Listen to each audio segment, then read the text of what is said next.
Hello and welcome to Daily Politics on Trust TV.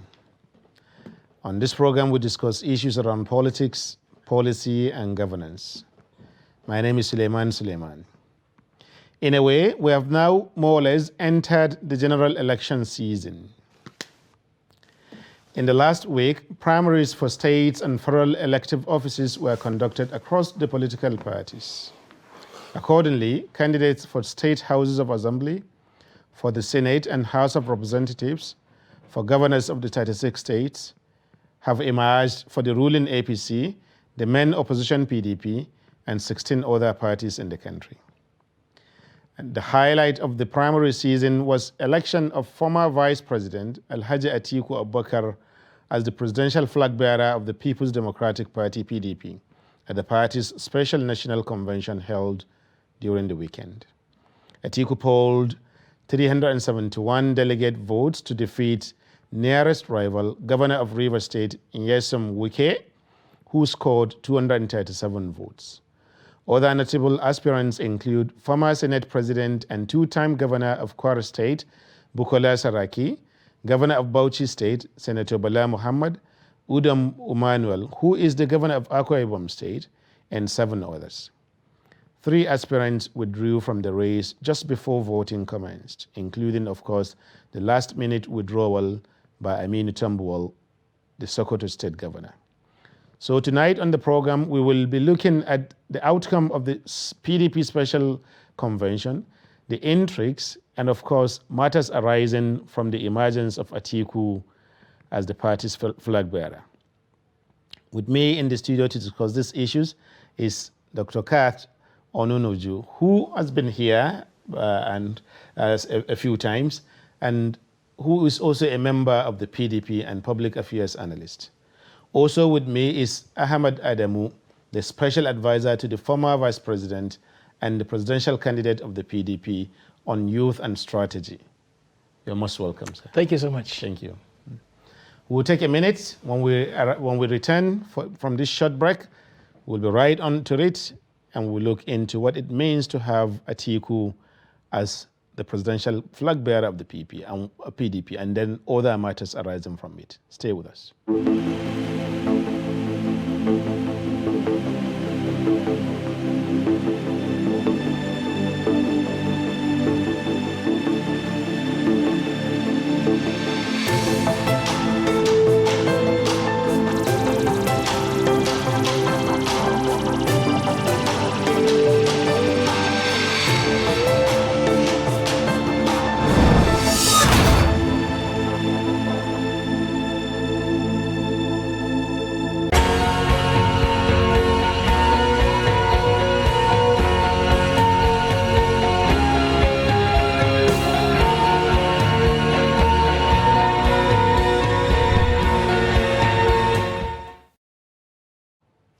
Welcome back. This is Daily Politics on Trust TV, and we're discussing the outcome of PDP's presidential primaries, which held at the weekend.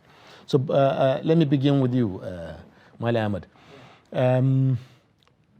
What does it mean, to have the former vice president emerge as the PDP's presidential flag bearer? What does it mean for the party, in preparation to the 2023 general elections? It means that the PDP will come back to power. Okay. It means that the PDP will win the 2023 presidential election and several other positions that will come after that one. Because if you look at the previous election, Atiku Abubakar won the election, but it was manipulated. He went to court, and the ruling party APC has control over the judiciary, and we know what happened during the elections. So he was overruled in the court. The idea that PDP won the 2019 election and that the APC rigged the election. This idea is so closely held among PDP faithfuls. But what most Nigerians know is that there was an election, and you have INEC, whose performance in conducting elections since 2011 at the very least has been improving, and so on. And but APC were declared a winner of the election. Yeah, the declaration doesn't mean it was... the PDP not living in a different or separate reality when they still keep going back to 2019 that you won in 2019? Yeah, the votes from Katsina were rigged, massively rigged. The vote from Yobe, Borno, and two other states. Because what we had was, we looked at the server of the INEC. Anyway, we are not here to debate about whether the main thing, the only reason why I was referring to the 2019 election was to prove a point that this is electable candidates, someone that is not just being embraced by Nigerians, someone that is beloved by Nigerians since 2019. Even as at then, and he was given more than 11 million votes as declared by the INEC. 11 million votes. And if you look at the gap, not up to around 3 million difference between him and Buhari as a sitting president. And that sitting president like that of Buhari, and someone coming close like that. So, you know, he's someone who is embraced and beloved by all. And what makes him different is that his coverage is not only regional, it's national. When you look at Buhari, he's largely liked in the north, and very few because of other reasons in the southwest. But Atiku is loved by all. If you look at the south, east, west, north, everywhere, he's beloved by everyone. So I think having him as a candidate is a wise decision. The delegates knew that they need to get their party back to power, because if PDP is not on power, those delegates will not get close to the power. And the best thing to do is to present a candidate that could win that position for them, so that they can also win alongside that. So they knew that this is the winning candidate among all the contestants. If you pick Wike is not as national. We will come to analyze the individual. Yes, to how he. But we wanted just the very, what does it mean? So, Dr. Kat, what does it mean to have the former vice president as your party's, and remember you're a party man, as your party's it's a different thing. In 2019, we won the election. And then the thing is, the government, let me just finish. Listen, allow me to talk. Me, I cannot allow. In 2019, television station does not please, this is a national television. Reality. You are not here you don't want to change the history. Let me say. The history hold on, please. Okay. In 2019, we won the election, but the vice president ran away and he wasn't here for us to pursue it. Okay. And we kind of, because of he wasn't here to lead the charge, we didn't prosecute our interrogations in court. At that 2019, we were united. The PDP is not united today. As Governor Kwankwaso said, he pulled out a large chunk of our party to form an MPP, even though his delegates from Kano still performed at Ego Square. The other day, Governor Peter Obi also pulled down millions of his supporters. So our party is challenged. And that's because we refuse to zone.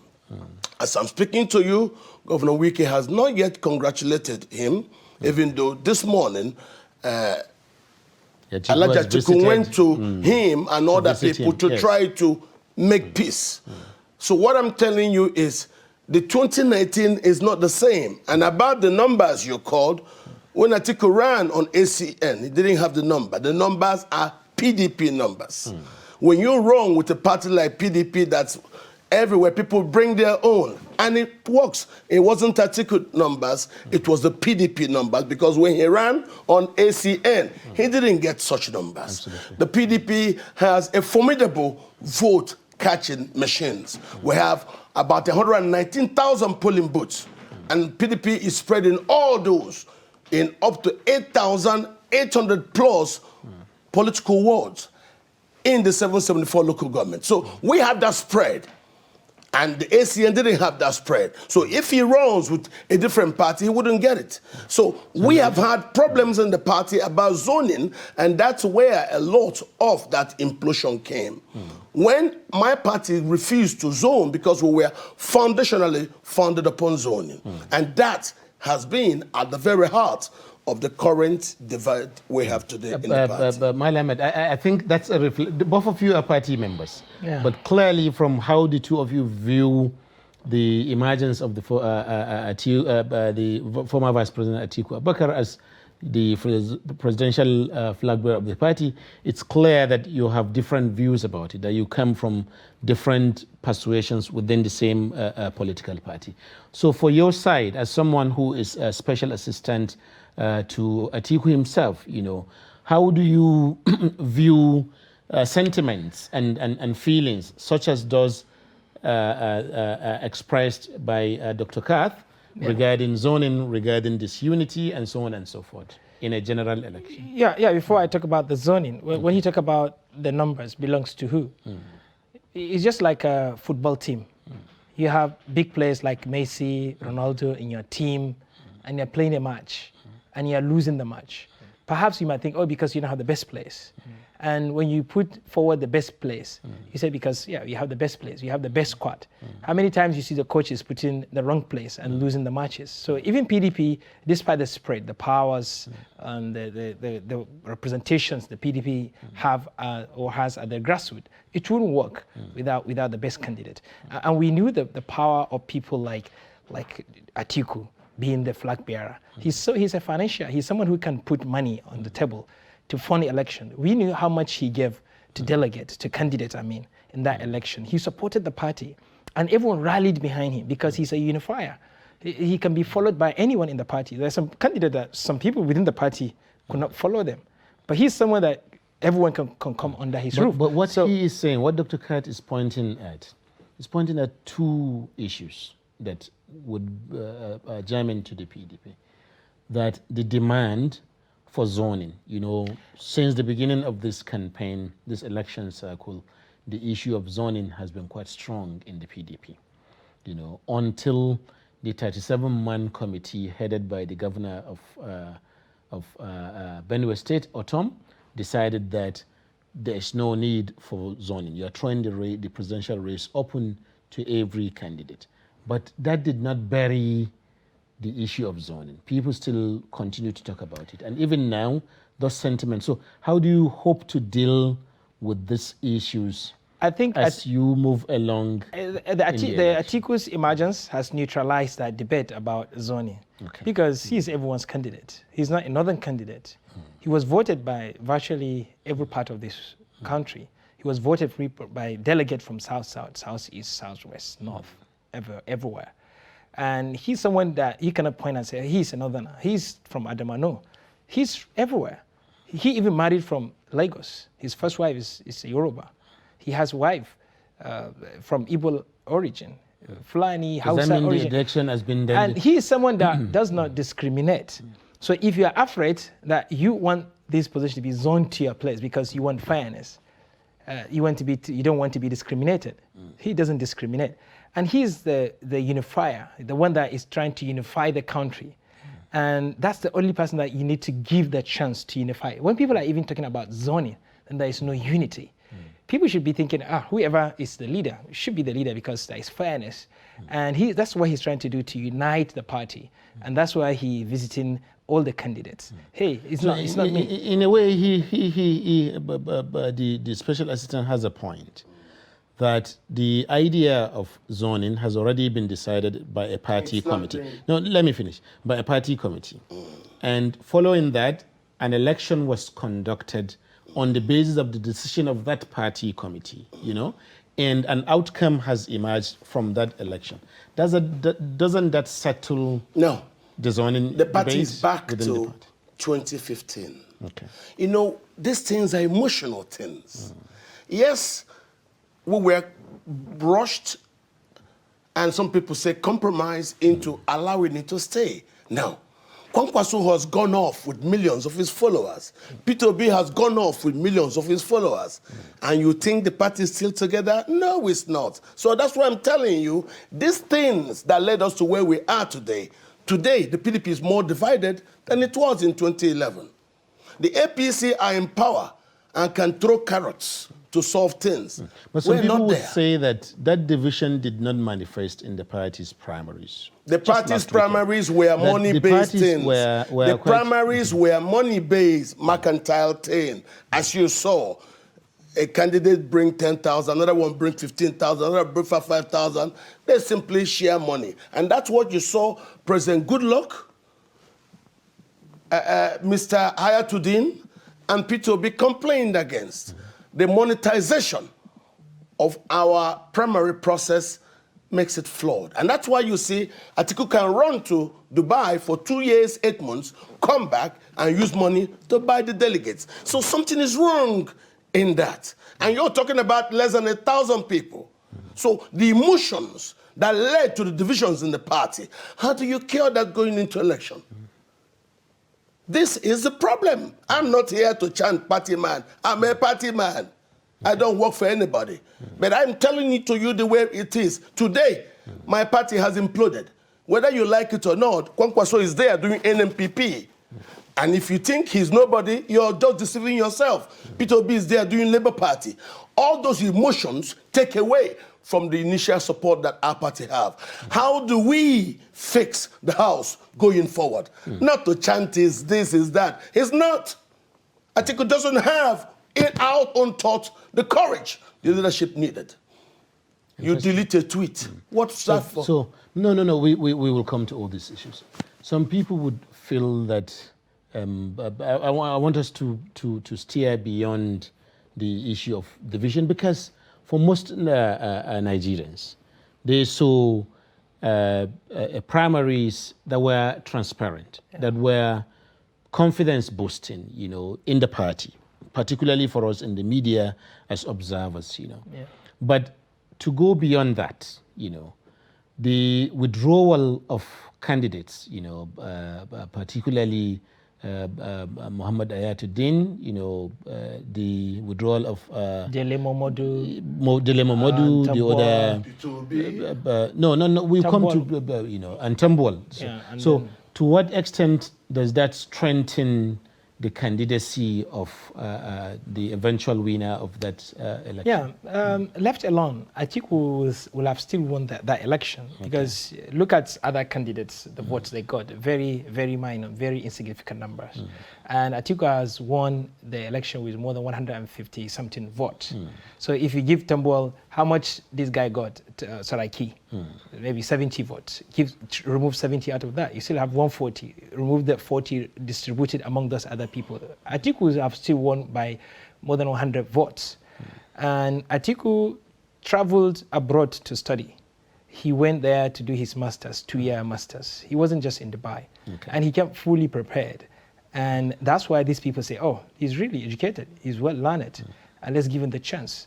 And that's why he is a candidate that, even if other politicians will have gone out of the party, set up a new party or run on a different party, they will not have the followers they will have ordinarily have either way in the PDP with Atiku Abubakar, because some of their followers know that this is a West vote. Voting for this candidate wouldn't have enough. Maybe if you are running an election and you got only Kano votes, you cannot become president. But you need everyone's vote. So people like that will think, this is a West vote, Western vote. Oh, I vote for other people, state assembly reps on this party because we are the only ones in the state. But national, when it comes to election, you can form your party, whatever symbol or logo you want to put that. But when it comes to presidential election, people will put their vote where they know that it matters. So for me, Atiku Abubakar can win this election and will win this election. And he's the one that will unify. Well, let's look beyond the candidacy Atiku. Let's look beyond the party. Let's look at it as a Nigerian, what it means to Nigeria and Nigerians. And we are at a crossroads where we feel so much emotions about each other. We don't accept each other. We don't tolerate each other. We know the violence that's happening around the country. And do you know why we have insecurity? We have all these killings? Because we didn't embrace each other. We didn't accept each other. We look at ourselves as different people. But we are one people. We are united. And we need at this crossroad someone that will unite us to go to a unified cause. And that man is Atiku, because when you have unity, that's when you have tolerance. When you have tolerance, you have acceptance, and then you have peace, and that's when stability comes. So that's what it means.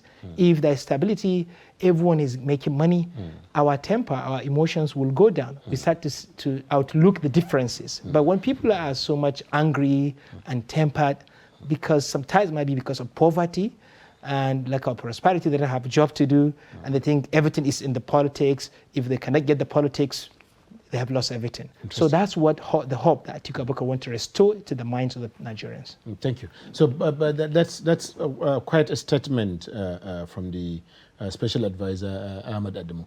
But for the faction of the party, if I may call it that you represent, the former Vice President has an immediate and important, but also constitutionally mandated job of shopping for a Vice President. You know, some of these views that you're expressing now, that we want zoning, we want power back to the South, already the Vice President has to come from the South. Doesn't that allay some of these issues? No, it won't. Okay. The Vice Presidency is sold probably to somebody who's been funding Atiku's campaign, and we know who we're looking at. So, who is that person? I'm not going to mention names here. A lot of people in the South know who I'm talking of. Okay? So, if it is sold that way, it cannot now be used as a tool to fix those implosions and disagreements from caucuses within the party. We don't have factions. What we have are caucuses. There are caucuses from the South, caucuses in the Southeast, caucuses in the Southwest, caucuses in the Northwest. And because we now reach to the turn of the Southeast, we change the post. There's a lot of anger from there. If we have, the neck, because they were pushed, they said throw it open. But we did not change our party's constitution in regards to zoning. And that's what some people are looking at, say they will go to court. So we have issues. And those issues have to be resolved if we will go to the election as a united party. Right now, we are not. As I told you earlier, I pointed it out. Mine is not to gloss, everything is fine, we'll fly home. No. I look at where the problems are and tell you, if Kwankwaso left, emotions followed him with millions of votes. If Peter Obi left, emotions followed him with millions of votes. We're not like we used to be before. And we're not in power. We are not in power. We don't have the carrots like APC has to give. And so far, they seem to be having their things go peacefully. The implosion we thought would they suffer, we've not seen it yet. We rather are the ones that have suffered the implosion. How are we going to win going forward? Interesting. So some people have the view that the idea that, okay, I lost an election, I'm going to court, or that, okay, after an election has been decided, somebody is still bringing up the issue of zoning to an election that has already ended. The thing that we in Nigeria say campaign after election kind of thing. Some people are saying all of these are political bargaining chips for people to negotiate concessions from the candidates for themselves, for vice presidency, for other top positions in the country. How do you view this, Mala Ahmad Adam? Yeah, I think whoever is challenging the outcome of this election, I don't think he's a true party member. Because in Wilson Wike, when he got onto the stage, the first statement he made, he said, I will support whoever wins this election. And that's the word of everyone. And that was the agreement. And when I saw the tweets of Wilson Wike this afternoon, he said he's supporting Alhaji Atiku Abubakar. So who else is challenging?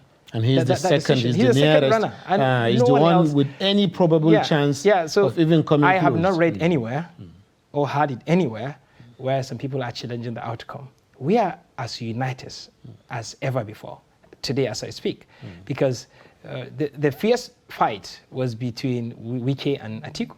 These people, they are meeting together. They met yesterday and see the tweets flying out of friendliness between the two of them.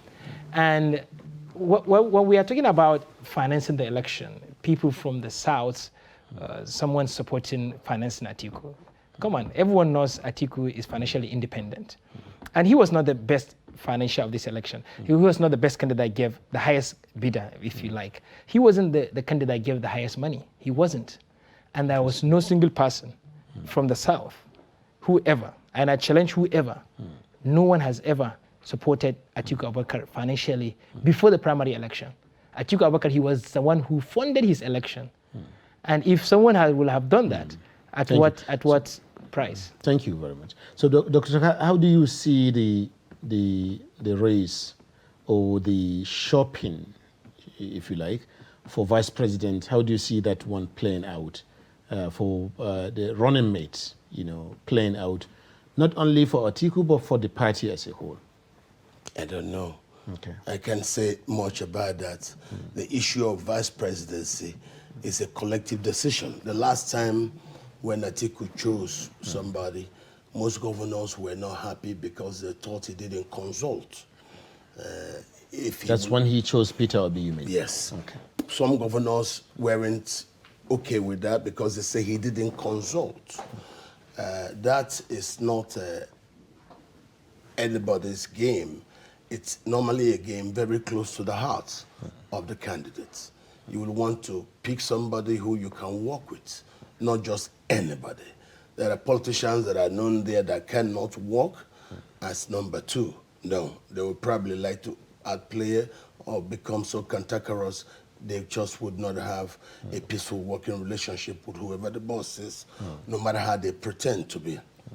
That is not in my hands, and I wouldn't want to start venturing, to start suggesting things about vice presidency. No. What I've just told you is that the party is divided, and there's a need for unity before we can I have move to forward. say you are presenting, the vice presidency is not an counterfactual reality of you the want situation. to believe things No. you say. I am telling you factually as a member of the party. I have read you more want than to 12 sing very well different newspapers because this morning. you've read good songs. No. That you had a good song doesn't mean everything is okay. I am telling you as a He member of just the told party. you now that Is he a member of the party? tweeted, No, yes. he is probably He's holding a the position staff in the of an aspirant, our candidate. But that's not it. I'm a member of the party. Okay. It's good. Where was he when you see me every time on TV? Yes. Where was he when Osibanjo said, "You take me to court"? I'm the Hold only one on, who is please. different here. We are who together. take risk for the party, we speak. Hear me now. I have every right to speak about my party because I take bullets on behalf of my party. I'm there, and I never ran away. I've been here since. I've not seen Dubai since for a long time. I stay here and do my politics. And so when I speak to the issues.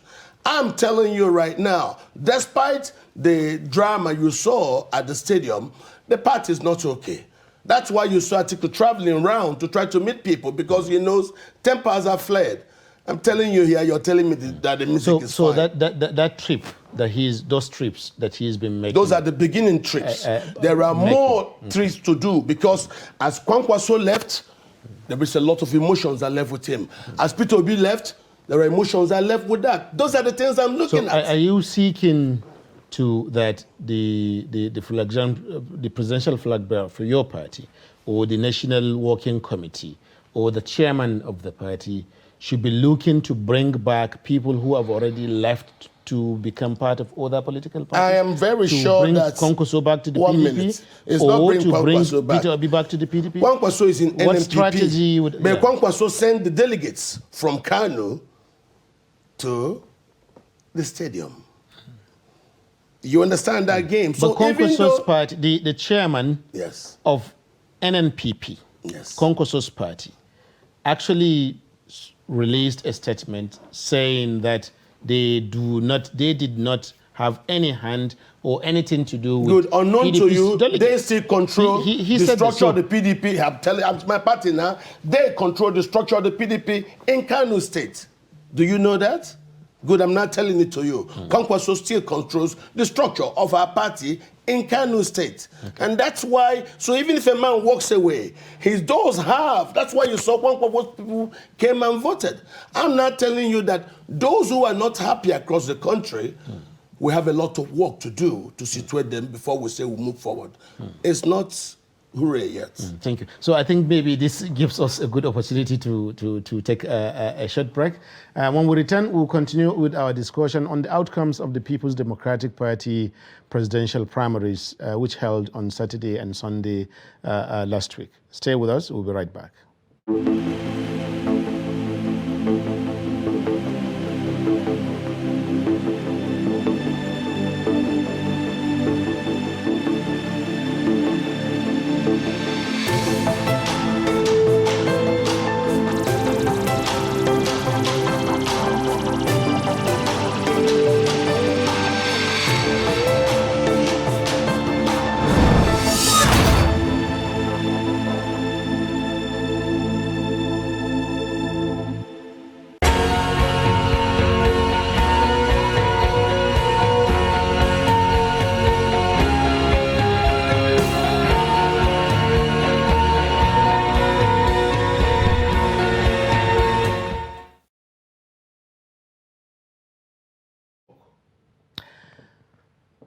Welcome back. This is Daily Politics on Trust TV, and it's been getting hot and even more interesting than before.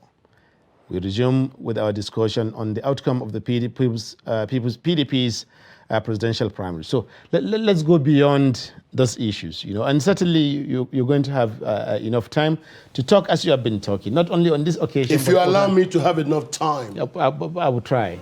So part of the questions that the vice president will be thinking in his, the former vice president, as PDP's candidate now, would be how to balance a number of contending issues within the PDP. Who does he work with? Who is personal, the relationship between a running mate, that if they eventually win the which. And there's a big if there, because there is still an important hurdle to cross, before we get there. Yeah. But also the issue that Dr. Kad mentioned earlier about consulting with other members of the party. Yeah. And last week, the chairman of the board of trustees of the party, I think, what's his name? Wali Jibrin. He said that exactly that the party will assist the vice president in making a choice of the former vice president Atiku in making a choice of who will be his running mate. How do you see that playing out in the coming days and weeks? Yeah, of course, definitely, like you said, constitutionally he has to have a vice president that will come from the other part of the country. And that's the balance. It doesn't matter where the president comes from. We are operating what you call the national government. Everyone has to be represented. We have the commission. We have a commission that's a character commission that is responsible to make sure that everywhere, every interest is represented in the governance. And we have to have ministers from every state. And we have to have a balanced appointment across. So it's a unity government. It's a government that will ensure unity of the party first and the unity of the country. Okay. So it's the discretion of the party and the candidate now to decide who will be the running mate. And what we should be looking at also when we are looking at Atiku Abubakar, he's an enterprising person, someone who wants to revamp the Nigerian economy. So he needs someone who has that kind of character and behavior, of who has knowledge of the economy and fixing the insecurity. So we want not just a politician, we want someone who will bring value to the table, because this winning is not winning. Winning is not even the secondary election. Winning is when we fix the insecurity, when we revamp the Nigerian economy, when we create jobs for people, when we put food on the table so that people's anger will calm down. So I think that's what we'll be looking at. And that's what all other candidates don't have. Even people that are pulling out of the party, they're not selling this.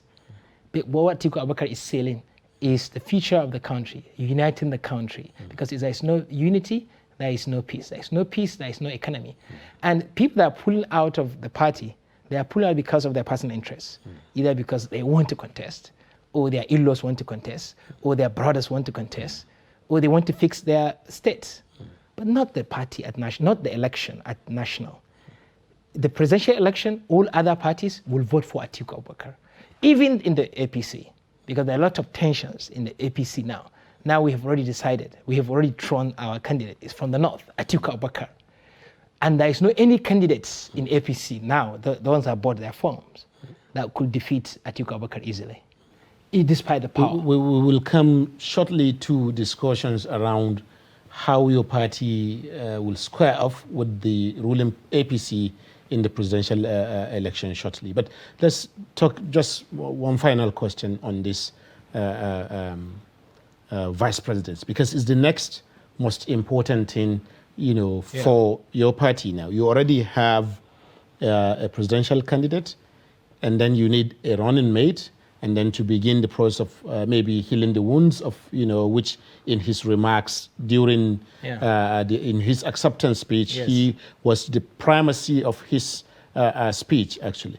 So do you see the running mate slot going to any one of the contestants, those who, his rivals in the presidential race? And who do you think What it might I can tell you, you've thrown this question now 2-3 times to me. The people most hurt and damaged, which Atiku has cheated by getting this, is the Southeast.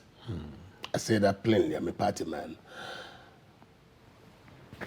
He has to know how to get to the Southeast, because the Southeast complains it is their turn, but he insists he will run and he has it. So his grieves is with the Southeast.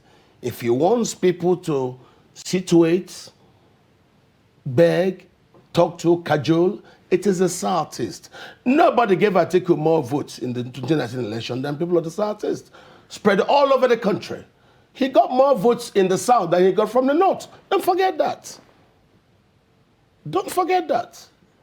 So if now those Southerners that gave him votes are not happy with him, never mind the individual plays and behavior of individual politicians, because human beings are first and foremost there for their own personal gain. But I'm not talking about the larger society's issue.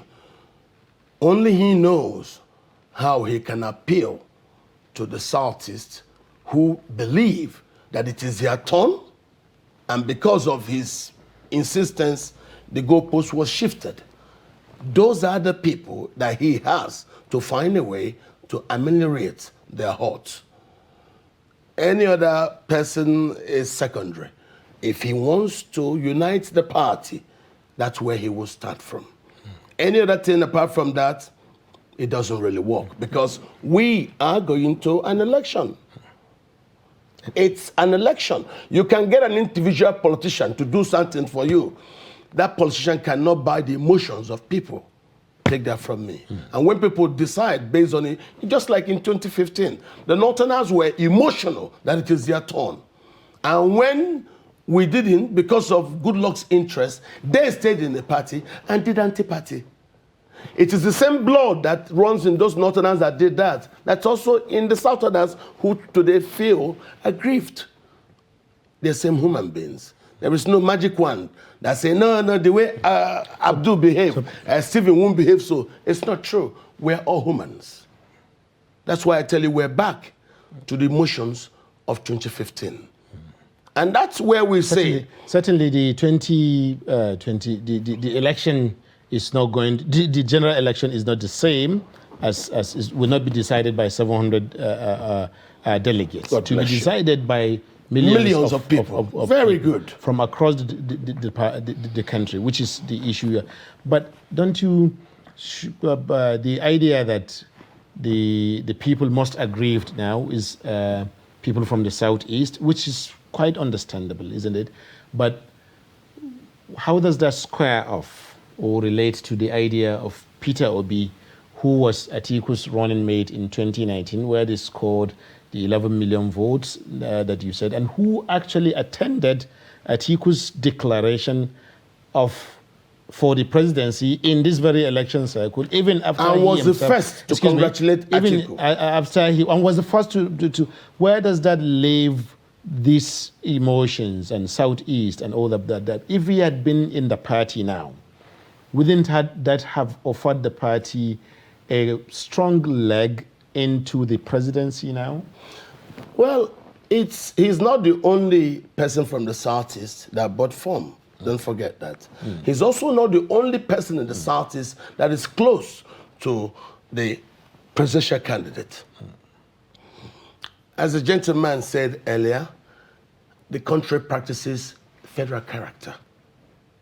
The country is built upon zoning. If you are chairman of a national organization and you're from the north, definitely the secretary will come from the south. That's how foundationally we constructed the federal character to allow for behaviors that will force inclusion.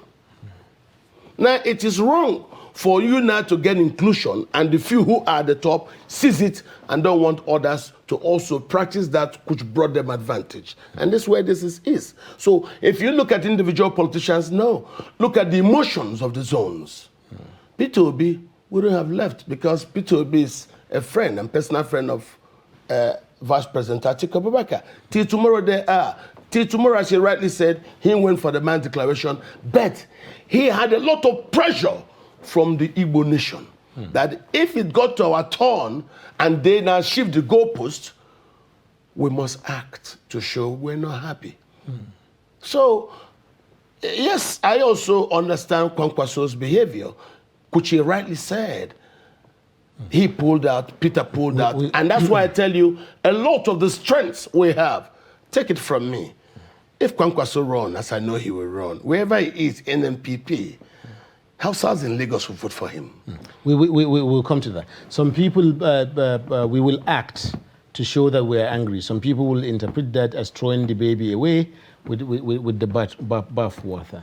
But let's try to go beyond that. And you can't slap a child and say, don't feel pain, don't cry. That's you know right. that. You know. So another issue is it's fine to have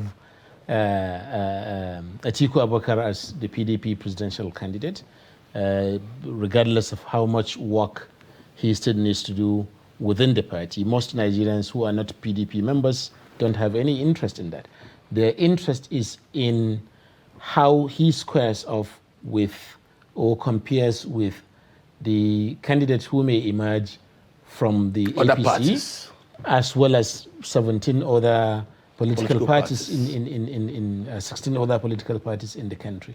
So where do you see Atiku's chance going into the general or foreseeing the general election, particularly given the fact that he has previously contested twice, in 2007 and then in 2019, and Since he lost 1992. both elections. Those were primaries. I'm talking about general elections. Before looking at the personalities of the candidates, let's look at the emotions of the zone he has alluded to. He started talking about. He talked about Atiku teaching the Southeast. Atiku Abubakar is from the Northeast, and since the return of democracy, Northeast has not produced a presidency. So they're also aggrieved. And when we look at Nigeria, we don't look at Nigeria as North and South. No. We look at Nigeria as 6 geopolitical zones. And we look at the zones that have been marginalized. And these 2 zones are Southeast and Northeast and North Central. These regions, these zones, they have not produced a president. And so, what if Atiku did not run and Peter Obi from the Southeast emerged? Or defeated him in the primary election? Will Atiku have the right to say Obi has cheated them? No. And even in this election, there was Pius Ayum, Yes. who is from the Southeast. He got ran the 14 election, votes. and he got 14 votes. It was a free and level election. Everyone was No, asked, it wasn't. Everyone was asked to contest. No one was deprived the form. No one was deprived the chance to meet with the delegates. Everyone was given equal 5 minutes to present themselves to the delegates. Tell them why they should vote for you. And this delegate decided and said, we want Atiku Abubakar. So to me, it's not shortchanging anyone. And Peter Obi, he left the party by himself. And so if the Trust House is want the presidency, they can still vote for someone among themselves and emerged as a president. But even among Southeast, there are some people who voted for Atiku Abubakar because they see him as brother. They see him as someone from the Southeast who shares in their emotions, in their feelings, who wants to ensure fairness for everyone. And so we still have the general election that's coming. So now, going into the general election, looking at the personalities, let's look at Atiku Abubakar and compare him with all these individual candidates. Most likely, let's say, the top three likely candidates from the APC, Tinubu, we cannot compare him with Atiku Abubakar. Atiku Abubakar is far better ahead of Tinubu because one, Tinubu is just a regional leader, South, West, if you like. He could not get the vote from the Southeast. He would not get the vote from South-South. He would not get the vote from the Northwest. He would not get the vote from the Northeast. So and equally from the North Central. And we go there, go to the Southwest and divide the vote. Let me bring Dr. Kath into the, maybe this is just about our final few questions because our time is up. The Special Assistant to Atiku on Youth and Strategy has more or less conducted the elections and that's my prediction. I have decided the votes, but it doesn't work that way. But politics. He probably doesn't know there's a new electoral act. You know that you understand. So the old votings are gone.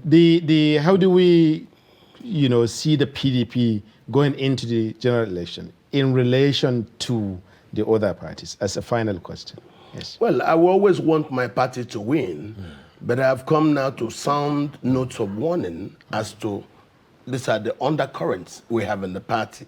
I'm not here to sing, we must win, we must win. No, for us to win, there are things that are fundamental. Don't forget, we are not the incumbent party in power. Yes. There's an incumbent party in power that has a lot of carrots to give. So that's why I was talking about the internal implosions in our party. We were together with Kwankwaso. Kwankwaso going away to do NMPP. Whatever he does will be listened to in Jigawa, Katsina, Zamfara, Sokoto, and Kano. And then you're happy to be playing his game. That also takes away a lot of emotions, mostly around the South and some parts of the Middle Belt. That's why I tell you, we are currently challenged. I'm not going to lie to you like, conduct the election, we don't win. When we're not even the incumbent. When we were together, we struggled against the incumbent. Now that we are this divided, you see, most don't see it. But because I'm a party man and I care, that's why I look at this. So we have work to do. We do have work to do. I'm not going to sing a Dorado. It's not a Dorado. No. We're not incumbent. That's all right. So, as we have just one more minute to go. Okay. The South has actually 3 zones within it, just like the North. Southwest, the South-South, and the Southeast. As someone associated with Atiku, as someone who is part of his team, where are you looking to pick the vice presidency, the running mate? Okay. Just before I answer that, I think let me clear the issue of the zoning issue that my colleague here has been raising. When you don't have power, you have nothing to zone. You just want to present the candidate that can win that election for you. And there are some certain games when you put your best players, you know that you are guaranteed that you're going to win. So this Atiku Abubakar is that candidate. And even in the party, like he said, he sounded like that kind of people who are left behind in the PDP by Kwankwaso. Because the way he's chanting is as if he's promoting Kwankwaso candidacy. Because you already have your own candidate, Atiku Abubakar. And you are extolling someone out there. That's anti-party. You have Atiku. You are now mandated, if you are a true party member, to support him. Because all the candidates accept to support the candidate. Your failure to support Atiku Abubakar is your failure to support the party, and that's anti-party. So we don't tolerate that as a party, and we don't come to media and show our differences. If you have any grievance or complaint, write it officially and meet. If you want to meet Atiku Abubakar, I can take you to him, and then table your emotions. What is Atiku? What did he do to you? This is a free and fair election. And coming to who we are going to choose from this treason, like I told you, we have a criteria. We have to say, you have to check all these criteria before it could be someone from South, Southeast, Southwest. And there are a lot of interest to negotiate. And we have to look at people that will give us value in terms of votes and value in terms of performance. In most cases, you see people that will give you the vote, they are not performers economically when you look at the governance. They are not people that we put into power and they give you performance or results. And people that may have the result may not have the political powers. So you have to look at the balance. Someone who has the followership and who has the brain to add something to the value, because our work, we are not just there to get the power, to work for Nigerians. And Nigerians, it means everyone, everywhere, all these regions. Thank you. Maila Ahmed Adamu, Senior Assistant to former Vice President Atiku on Youth and Strategy, Dr. Kurt Onunaiju, Public Affairs Member and Public Affairs Analyst and PDP Member. Thank you for joining us on this program today. Thank you also for staying with us. That's a wrap on today's program. Thank you for staying with us, and do join us again when we meet tomorrow. My name is Suleiman. Goodbye.